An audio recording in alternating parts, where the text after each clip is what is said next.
in Spokane, Washington, so it's the second largest city in Washington State. And then I was really interested in the Puget Sound area of Washington, which is like where Seattle is. So I knew I wanted to do my undergraduate studies there.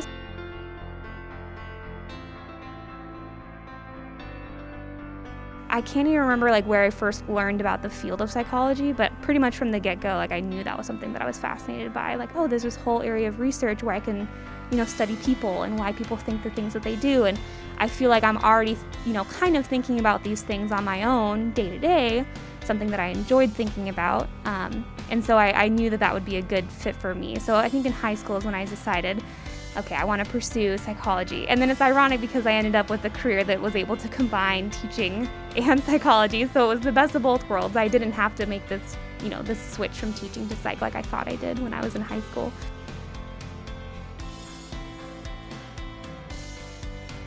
I did my undergraduate work at Pacific Lutheran University in Tacoma, Washington, which is just south of Seattle.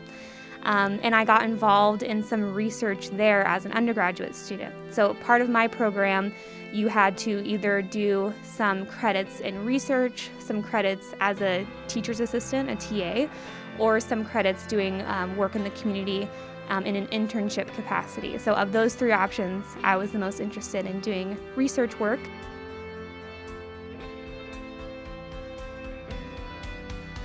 So the work that I do is on children's worldview development, so how kids come to think about the world, if they think people have free will, what do they think happens after death, these big questions, how are kids thinking about these things from, young ages, from ages of like 7 and up.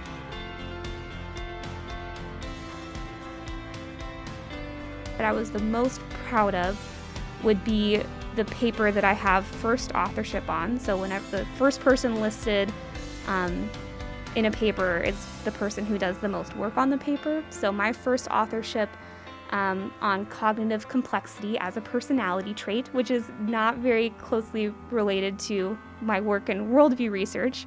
There are definitely some connections there, but you have to dig a little deeper to find those connections between my worldview research and cognitive complexity.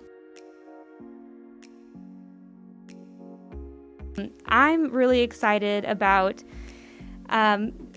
furthering my skills as an academic and as a teacher here at Keene State. So I have been really excited about diving into my courses this semester. These are courses that I took as an undergraduate, and they're areas of psychology that I'm very familiar with, but they're classes that I hadn't taught before. So it was really fun building up these classes this semester, improving my teaching skills from what I learned in undergrad, or graduate school rather, teaching classes while being a graduate student, and just, really being able to focus more into the teaching aspect. Whereas when you're a graduate student, you're teaching kind of on the side while you're doing like your thesis and your dissertation work.